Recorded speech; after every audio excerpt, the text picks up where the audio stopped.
Nyamweya Omari is synonymous to my student leadership. He was the think tank behind it. So he said, we will use Mwamburi Mwang'ombe and not Mwang'ombe Mwamburi. So Nyamweya Omari orchestrated a very poetic rendition of my political disposition out there. Pita Mashoka was a legion. It was an army of sadists. So it wasn't one person? It was not one person.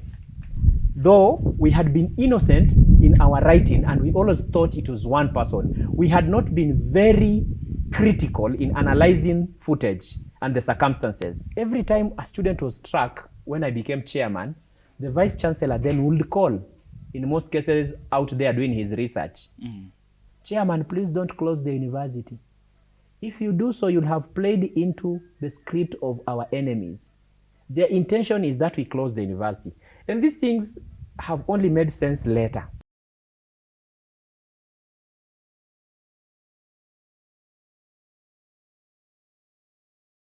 Thank you so much for letting us into your space. And so we would want you to introduce yourself so that the audience would know who is this person that we brought, the legend that most of us know. Yeah, thank you, Ronald. I know one of my highest positions for which you've come here is my days as a student leader, the chairman of the Moi University Students Organisation, over 10 years ago now. Yeah. I rode at that time with the name Mwamburi Mwang'ombe, and I know this name still rings some bells to some friends, students of Moi University and people of whose decency, somehow decent can be traced to Moi University. I come from Taita Taveta in the coast of Kenya. I was brought up in a village called Mwakingali in Voi constituency. But my grandparents, my cradle is Taita Hills, Undani constituency. At that time, as a student leader in Moi University, I was studying linguistics and literature, and we had the option of majoring with either linguistics or literature at third year. And so I dropped linguistics at third year and majored in literature. I'm now a father with, many children. I have three daughters. So far I have one wife. And there are a number of things I could say about my introduction. Of course, at home people know me as Apa Mwambeo. I wrote a very long essay, I think thousands of words, about my journey with names. But for people who are acquainted with my times in Moi University will definitely remember Mwamburi Mwang'ombe more, which are my names, and in the articles I've mentioned, I've detailed how this Mwamburi Mwang'ombe became Apa Mwambeo in Taita Taveta. And Mwambeo is the most known name outside university, Mwambeo. Yeah. So how did you get into campus politics? You see,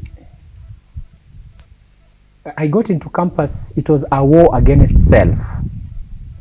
Every time I'm asked about what inspired me to join campus politics, it's not easy because I did not have any platform upon which most politicians launch their bids. I come from a very small tribe in the coast of Kenya. I'm still considerably poor.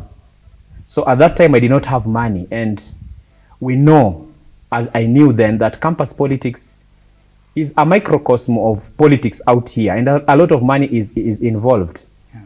So what really inspired me is not only the encouragement of friends, but also a journey inside me to discover myself and abilities. Of course, at this juncture, I remember very close friends like Nyamweya Omari, there was Silas Korir, there is Clifford Ogutu, there is Washington Orlando. These ones pushed me when the fire to self-discovery and self-challenge had boiled in me. Having come from a past which was against all odds, I was susceptible to self-doubt. One who has come from a very poor family, having been taken to secondary school by some Muslim sponsors, that time coalescing under an outfit called the Universal Education Trust Fund in Mombasa. But then let me tell you that I actually went under that sponsorship to 2 classes, Form 3 and 4, from which I joined Moi University. I have a background which is almost unbelievable, even to myself. I'm a veteran hawker. In fact, some people call me hawker and poet.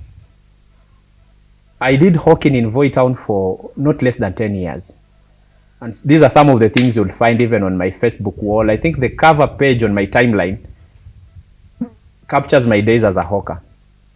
So, in a way, this background added to my urge and a very enabling context of friends.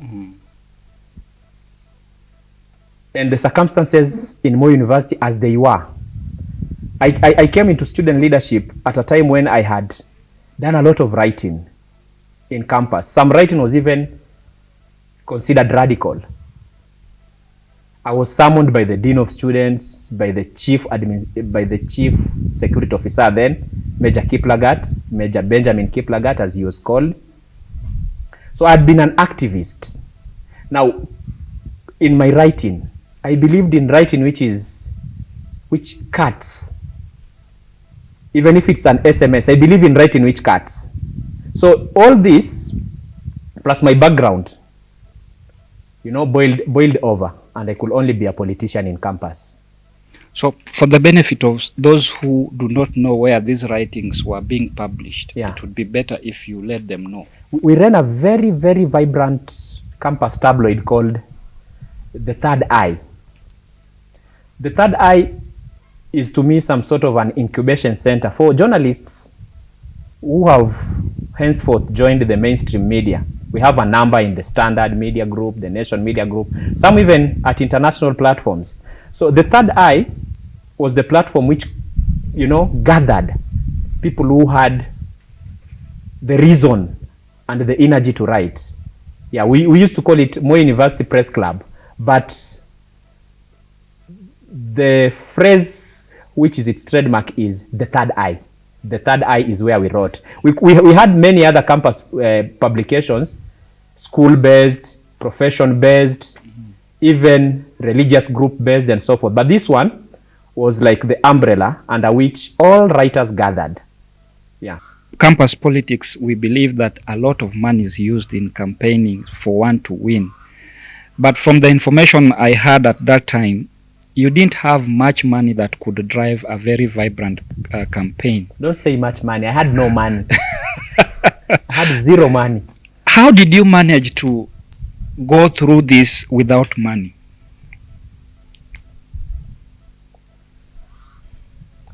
Let me attempt a description at what I think propelled me to victory and how I won. Number one, I rode above tribe. By the virtue of not coming from any of the major tribes of Kenya, I was already a soldier in disguise. And people were marveling even at my names. And surprise beats even the strongest. Elechi Amadi. My friends like Nyamwe Omari had coined a trademark. Nyamwe Omari is synonymous to my student leadership. He was the think tank behind it. So he said, we will use Mwamburi Mwang'ombe and not Mwang'ombe Mwamburi. So Nyamweya Omari orchestrated a very poetic rendition of my political disposition out there. And I used the clarion call which Marcus Garvey used to call blacks all over the world. Up you mighty people. So by sheer creativity from my friends and also me, I think we captured the imagination of comrades and we sought to be different and we made it clear that our war has always been known. We are not coming up with a new narrative. Please trace us to our days of activist writing. That which we believe in has been known. Some of us have even paid a very ugly price. Eric Lungai is one of my brothers. He was a classmate. We were only 7 students in that class, 7 literature majors. In the entire Moi University, there were only 7 literature majors. Lungai was my classmate and a person we lived together, cooked together, ate together, walked together. He had been expelled just before I declared my candidature. He had been expelled for writing an article which was considered unfriendly to the university. And people had even asked me, now when I took a lot of trying to play politics and diplomacy around his expulsion. Yeah. He had been suspended indefinitely, which is some euphemistic way of portraying expulsion. When I eventually declared my candidature, it was one of my topmost agendas. So because of this background with writers and with writing, I was somehow already known. But I relate easily. I speak Kiswahili. Na kwa sababu wanafunzi wakuwa wameshazoea ule ukawaida wa watu kuongea Kiingereza. Nadhani niliwapatia mbadala. Kwa mara ya kwanza, comrades wakawa hawapungui kwa mikutano ya kisiasa pale chuoni, wakitaka kusikia huyu jamaa anayeongea Kiswahili anatoka wapi. Kwa hiyo kwa njia moja ama nyingine, nikajipata nimenasa watu hata kwa misingi ya lugha tu na ule wepesi wa kujieleza. So kwa kupungukiwa kwangu kifedha na kwa kupungukiwa kwangu kikabila, nilifidia na wepesi wangu wa lugha, na kama nilivyosema walivyo ni present marafiki zangu wakina Nyamweya Omari, those who packaged me, and they were very consistent. They insisted that your definition must remain. Mwamburi Mwang'ombe, what do you stand for? What do you believe in? Are you going to contradict us once you get the platform? And that haunted me and rang in my mind throughout my days in politics. And that's how maybe I survived. So during your time, we had a big name, Pita Mashoka. Where did this name come from, and was it a creation of somebody? Pita Mashoka was real. But the name Pita Mashoka was created. Nyamweya Omari at that time was the editor-in-chief of the Third Eye, the Moi University Press Club. And the Pita is not the English Pita, it is the Kiswahili Pita, P-I-T-A. Because every time he ran articles and interviewed victims of Pita Mashoka, they had a characteristic, the victims. That I was walking, somebody passed by me, then struck me from behind with an axe. So that person, alipita. Alipopita akanipiga shoka. So Pita Shoka. So Pita Mashoka. That's how the name was created. But Pita Mashoka was real.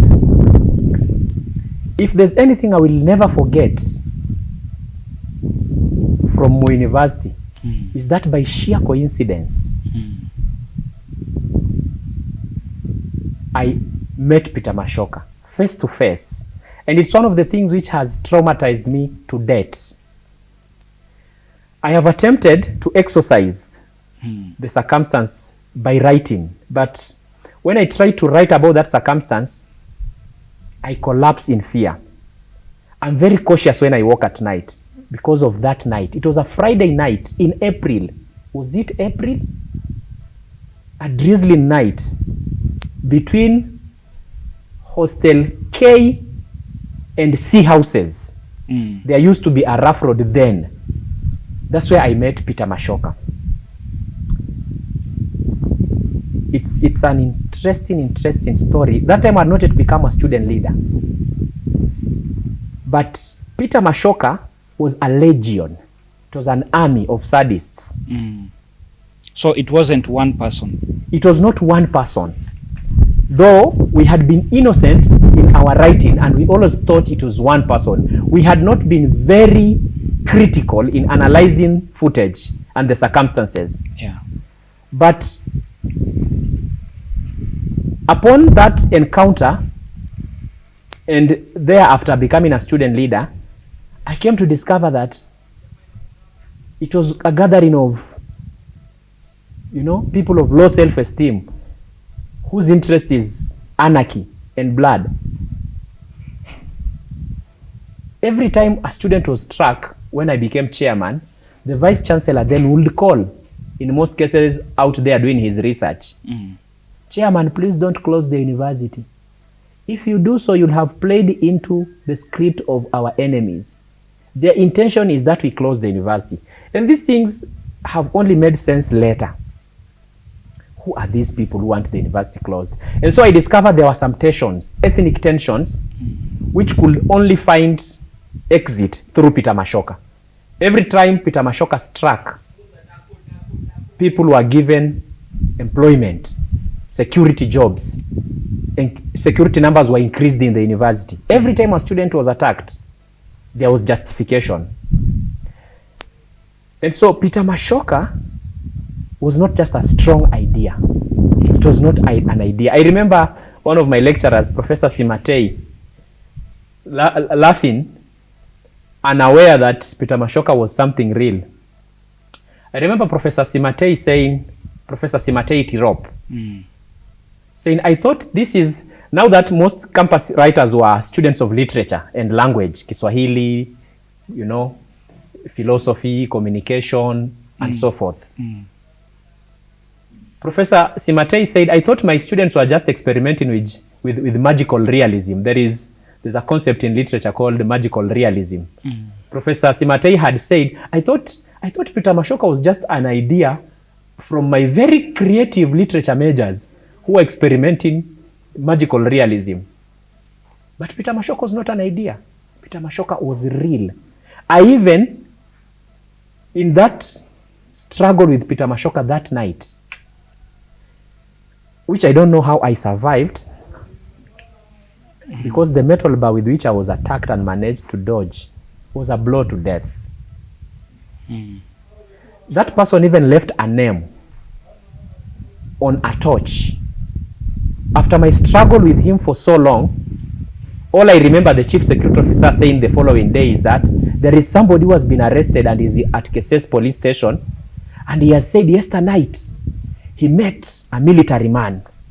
Now the chief security officer referring to me as somebody who must have had some military training. Was this person a student or somebody from the villages? In my estimation, these people were not students. Though for very long it had been thought they were students, these were people who had mastered movement. Just to tell you, they were people within us, but not students. In fact, in our situational analysis, we had even reduced them to a niche. They always struck when it was drizzling. Whenever it rained, and Moi University is full of drizzles at night, whenever it drizzled, possibility of attack increased. So these were people who were not students, and they were hell-bent at killing students and And you know, there were so many victims to Pita Mashoka. Some people are living with dents to debt.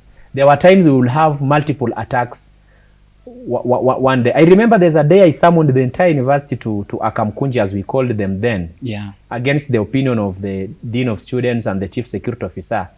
I had just said, let's close the university until it's safe. I even remember some of the words I told the Chief Security Officer then. I told him, Major, Pita Mashoka has called me and he has assured me that he's not coming for any ordinary blood. He's coming for you. In that symbolism, I had vented out to the Chief Security Officer that no more student will die. But of course, it had followed a myriad of attacks. And it's that night, bells started ringing in our minds. Pita Mashoka is a large orchestration, and it was a large orchestration with wit and swiftness. Because I called for help the night I struggled with Pita Mashoka, there was nothing forthcoming. It is not innocent that nobody came to my rescue. So that's the world. Politics in everything.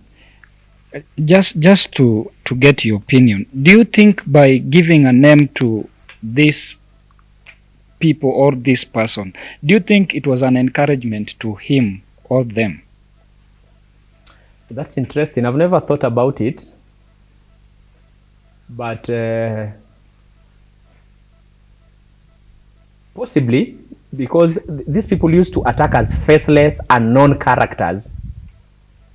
But this creative Nyamuya Omari, presiding over an editorial sitting, decides to baptize this legion, Pita Mashoka. I don't know whether this thing encouraged the person or not. Notwithstanding, writers in their pursuit of characterization must have created a name.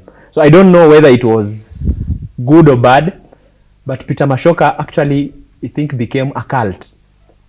So possibly the naming fueled this Pita Mashoka, miracle.